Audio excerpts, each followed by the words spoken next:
sepse nëse tani nuk u morën vesh për presidentin, pra humbën shansin për presidentin dhe të vazhdonin në kontinuitet opozita për të marrë me ripërtëritjen e vetë, me ringritjen e vetë dhe mazhoranca për të qeverisur më mirë, tashmë kemi daljen komplet nga aksi dhe sigurisht që zgjedhjet e reja parlamentare vinë në paket, pra nuk janë më thjesht zgjedhje për presidentin, janë zgjedhje për gjitha institucionet.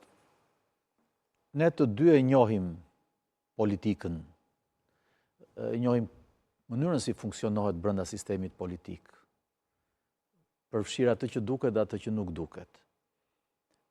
Kalkulimin e interesave të pushtetit, çfarë problemi i krijon të Albin Kurtit nëse nuk do të këmbgulte që presidentit ishte një kandidaturë nga vetëvendosja dhe t'ja linte zgjedhjen e presidentit opozitës.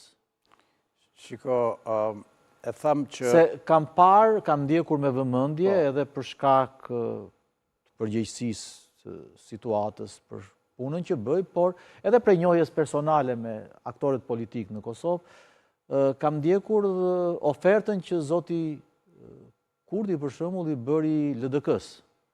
Kur ofroi zëvendës kryeministrin e parë, një numër ministrash, por jo presidentin. Duhet kemi një gjë të qartë tek ofertat. Zoti Kurti parimisht bëri disa oferta, të cilat erdhi duke i zgjeruar sa më shumë afrohej deadline-i, pra minuta e fundit për të dalë nga kriza.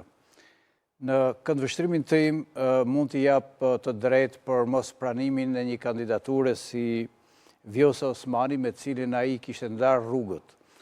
Dhe nëse do t'ishte fjala për ta mbajtur zonin Osmani për një mandat të dytë, ai i kishte të gjitha mundësitë për ta bërë këtë gjë.